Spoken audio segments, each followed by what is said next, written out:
The Man Who Saved. Baby Bigfoots hanging over a cliff with wolves. Above, a long howl tore through the night, echoing down from the sheer cliffside. Manuel jerked his head up. On the ridge above, pairs of glowing golden eyes flickered in the darkness.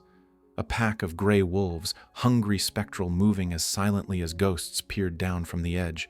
In a sudden flash of lightning, the sight burned into him, two small creatures clinging desperately to a spindly branch jutting from the rock face. They trembled, their cries sharp with terror, their furred hands clawing at the branch that bent under their weight, threatening to snap at any moment. Above them, the wolves crept closer, snarling, ready to leap. The old man's heart seized. Memory stabbed him like a knife, the vision of his son slipping into the river years ago, vanishing before his helpless eyes. But this time it was not raging water that threatened to take life, but a bottomless ravine below and the gnashing jaws of wolves above. If it were you, standing at the cliff's edge in a storm-torn night, watching two fragile beings dangling from a breaking branch, would you turn away? Or would you risk everything, the abyss below and the wolves above, to try to save them? Manuel, the old fisherman who lived in solitude along the Amazon, carried with him a wound that never healed, the death of his only son in a tragic accident many years past. Since that day, he had abandoned the village, built a shack on the forest's edge, and lived alone with nothing but the river and his grief.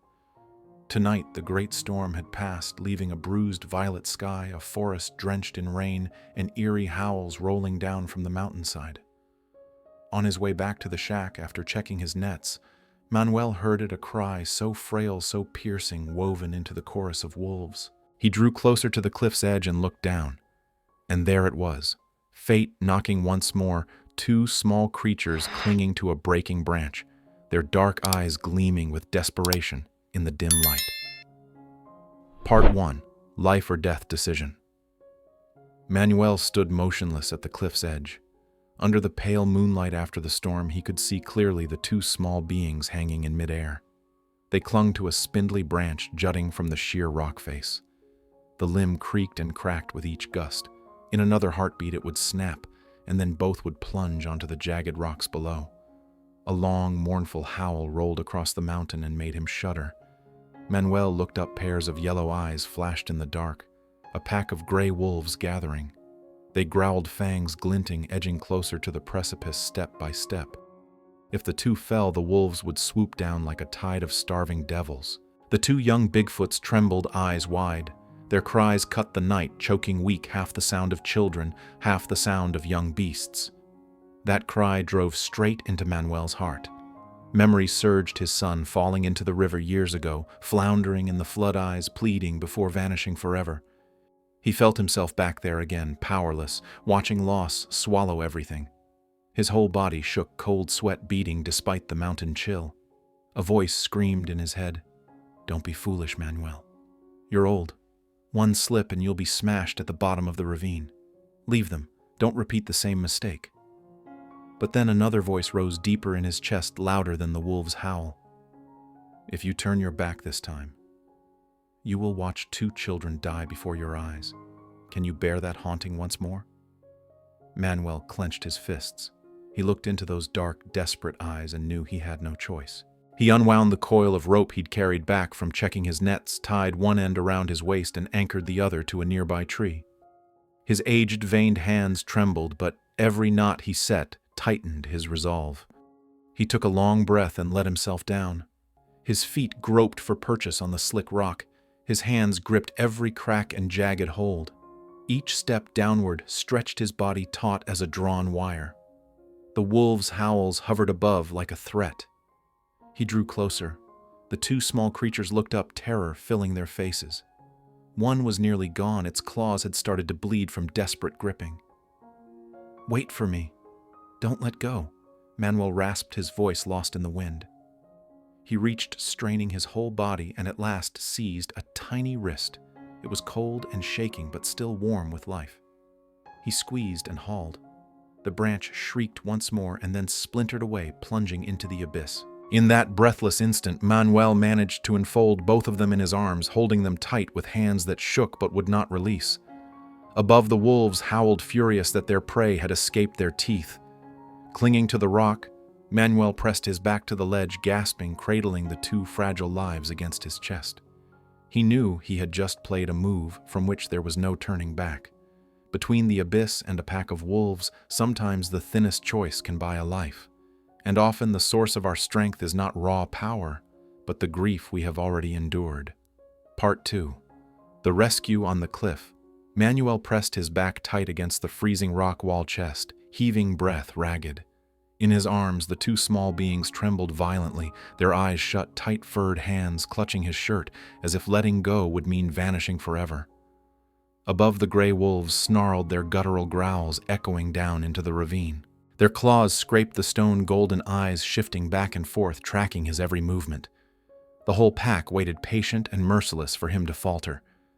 The rope cinched around Manuel's waist, stretched taut, swaying with each icy gust. He cast a quick glance upward at the anchor, an old tree clinging to the cliff's edge, roots driven deep but quivering under the weight of 3 lives. At any moment, it could rip free. Steady. Slow now, Manuel whispered, though he wasn't sure if he spoke to himself or to the 2 fragile creatures in his arms. He drew a deep breath and began to climb inch by inch. Every pull tore at his body. His joints creaked with each strained motion. His soaked shirt clung to him, mud streaming down the cliff face, turning every foothold slick. Still, he forced himself upward step by agonizing step. A sudden howl split the night above. Manuel flinched, his head snapping upward.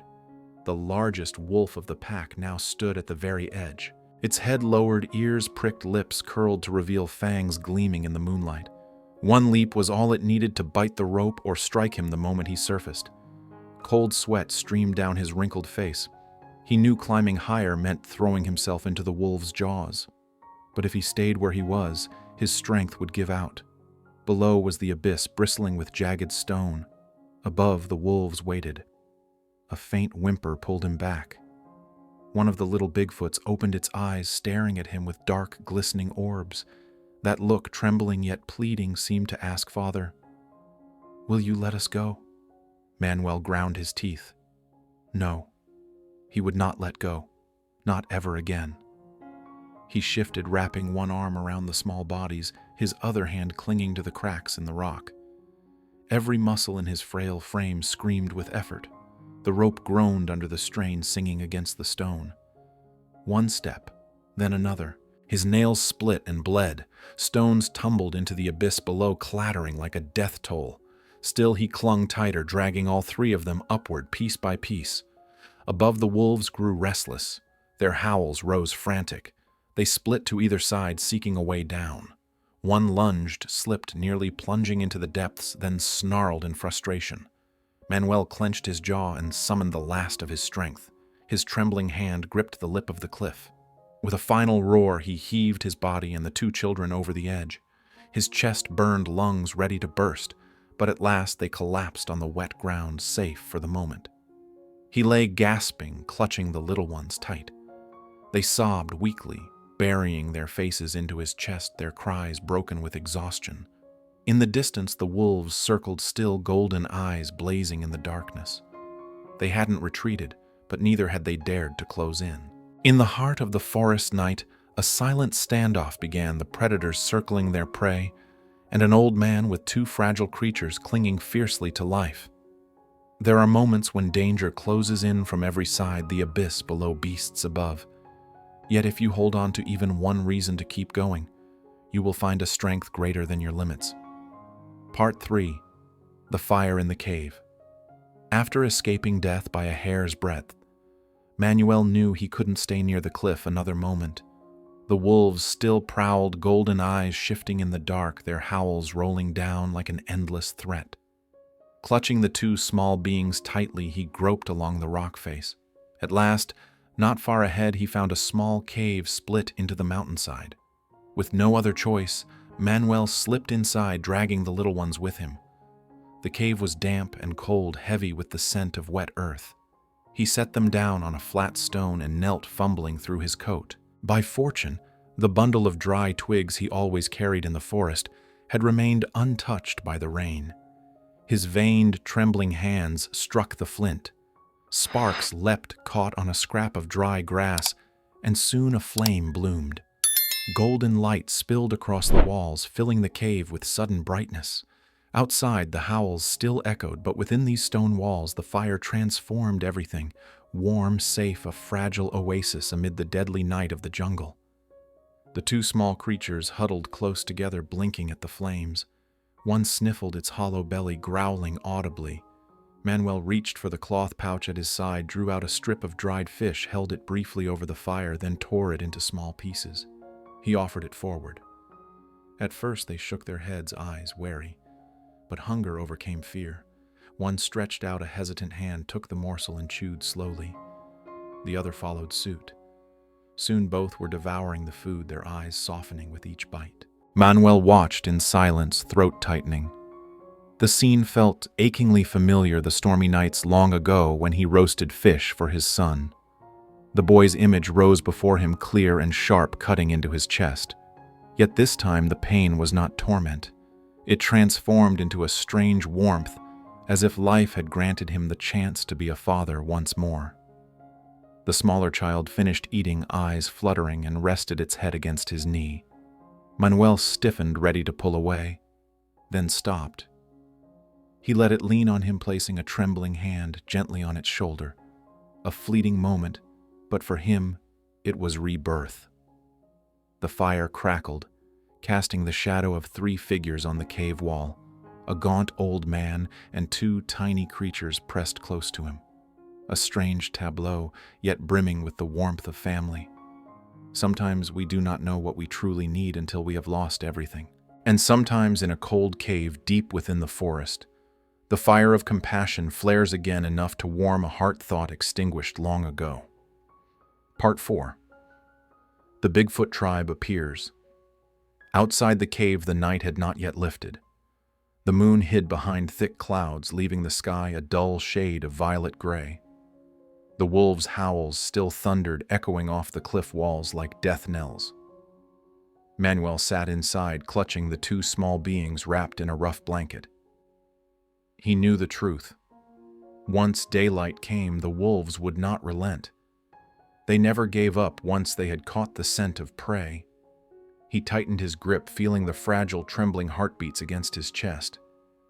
The 3 of them had nothing left but the hope of a miracle, and then the miracle arrived. From deep within the forest came other sounds, heavier, deeper, not the sharp cry of wolves, but thunderous roars. The ground beneath the cave quivered. Manuel lifted his head, eyes wide. Through the shroud of mist, colossal figures emerged, towering fur, thick their steps so heavy the earth shook. Their eyes glowed a fiery orange-red in the darkness, like embers flaring in the night. The adult Bigfoots. The 2 small ones in Manuel's arms suddenly sprang up, their cries turning into bright, joyful calls. Their eyes shone as if they had just glimpsed their family. Manuel's body went rigid, relief surged, but so did fear. And his fear was justified. The wolves above had seen as well. They howled furiously and rushed down, circling the clearing. The forest exploded with the sound of battle about to begin. The wolves bared their fangs and charged with terrifying speed. Yet the Bigfoots did not falter. The largest male stepped forward, his chest broad, his roar thundering like a storm. With a single swing of his massive arm, he sent the alpha wolf crashing aside, stunning the entire pack. The clash began, roars and howls colliding, earth shattering under their struggle stones, tumbling leaves raining down in a storm of violence. Manuel pressed his back against the cave wall, clutching the little ones close, his heart pounding. Before his eyes raged a battle beyond imagination, savage, primal, yet majestic. At last the wolves understood they could not win. Their leader wounded it, let out one long, pained howl. Then one by one the pack retreated into the shadows. Their footsteps faded, and silence slowly returned to the forest. Out of that silence, one towering figure approached the cave, a female Bigfoot. Her eyes blazed, yet not with menace.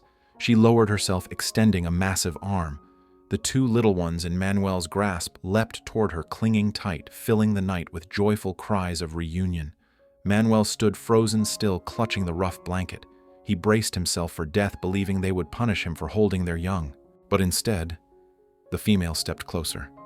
She placed a massive hand upon his shoulder, heavy but gentle, not a threat, a gift. Then she bent lower, bringing her forehead to touch his. In that instant, all the world fell silent. The river seemed to cease its roar, the wind its breath. Only the warmth of that touch remained solemn sacred. A shiver ran through Manuel as heat spread through his body. No words were needed.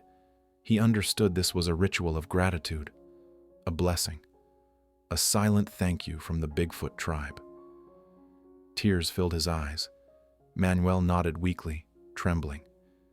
In the female's gaze, he saw recognition. From this moment on, he was no longer just a lonely man living at the edge of the forest. He had been accepted into the secret, into the life of the wilderness itself. The two little ones looked back at him one last time, dark eyes shimmering with tears. Manuel smiled through the ache in his chest. He knew he had to let go. Sometimes love is not about holding on, but about knowing when to release. And sometimes the gentlest touch is itself a sacred thank you, a bond that crosses every boundary of kind. Part 5. Silence at the edge of the abyss. The battle was over. The forest and mountains had fallen silent once more. Only the smell of damp earth and the claw marks carved into the ground bore witness that this place had just been a battlefield of wolves and Bigfoot. Manuel stepped slowly out of the cave. He gazed down into the black abyss, the very place where only hours before two small beings had dangled from a breaking branch. The memory still haunted him, their pitiful cries, the dark eyes filled with despair, the trembling hands clawing at life. Now the branch was gone, shattered and lost to the depths.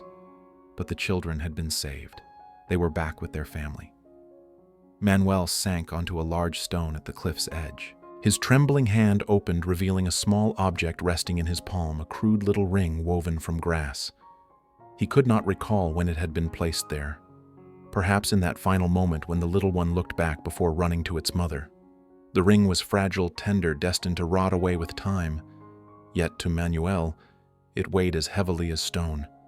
Heavy with trust, with gratitude, with the invisible thread binding him now to the mysterious beings of the deep forest.